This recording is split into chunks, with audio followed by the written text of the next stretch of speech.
বিদেশি ঋণ পরিশোধ করতে গিয়ে বিশ্বের উন্নয়নশীল দেশগুলো শিক্ষা খাতে পর্যাপ্ত অর্থ ব্যয় করতে পারছে না।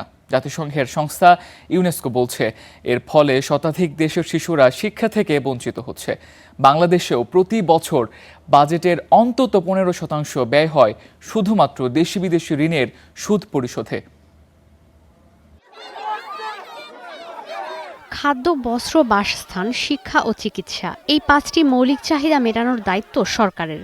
অথচ বিশ্বের বেশিরভাগ উন্নয়নশীল দেশ বাজেট বাস্তবায়ন করতে গিয়ে অতিরিক্ত ঋণ করে ফেলছে। এতে করে শিশুদের শিক্ষা নিশ্চিতে প্রয়োজনীয় ব্যয় করতে পারছে না, বরং ঋণ পরিশোধ ব্যয় শিক্ষা নিশ্চিত করার ব্যয়ের চেয়ে বেশি হচ্ছে। ফলে শিক্ষা খাতে আর্থিক সহায়তাও আগের তুলনায় অনেক কমে গেছে। জাতিসংঘের সংস্কৃতি ও শিক্ষা বিষয়ক সংস্থা ইউনেস্কো বলছে 2025 সালে বিশ্বের 113টি উন্নয়নশীল দেশ বিদেশি ঋণ পরিশোধে অনেক বেশি অর্থ ব্যয় করে ফেলেছে। সাব সাহারা আফ্রিকার দেশগুলো শিক্ষার চেয়ে ঋণে 3.5 গুণ বেশি অর্থ ব্যয় করেছে। এই পরিস্থিতি আরও প্রকট হয়েছে মূলত তহবিল কাটছাটে।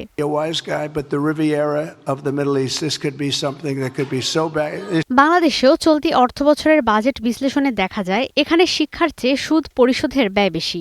বাজেটে মোট ব্যয়ের 13% হবে শিক্ষা খাতে, যেখানে সুদ পরিশোধ বাবদ ব্যয় হবে 13.5%, যার পরিমাণ 1,27,500 কোটি টাকা। 2025-26 অর্থবছরের 11 মাসে বাংলাদেশ মোট বিদেশি ঋণ ও সুদ পরিশোধ করেছে 50,515 কোটি টাকা, যা আগের অর্থবছরের একই সময়ের তুলনায় 10% বেশি।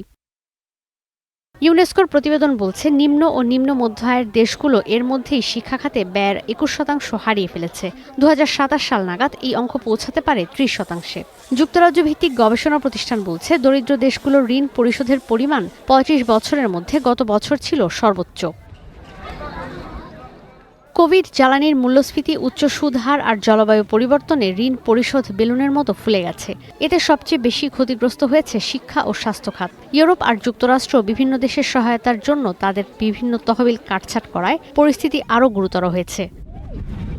ঈশিতা ব্রহ্ম, স্টার নিউজ।